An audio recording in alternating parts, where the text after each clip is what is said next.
ask about how to fix or how to solve the problem of a home page on the application of WhatsApp. You will click on settings. In this page, you will click on apps, default apps, app settings.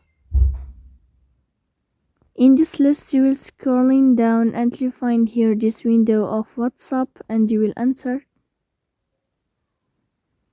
After that, in this page of app info, you will click on first stop and you will click OK. Here you will enter to the window of storage.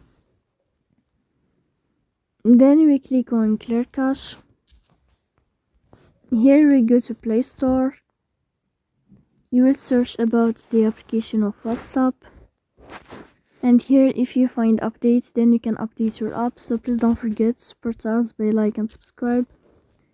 See you next time and thank you for your watching and your attention.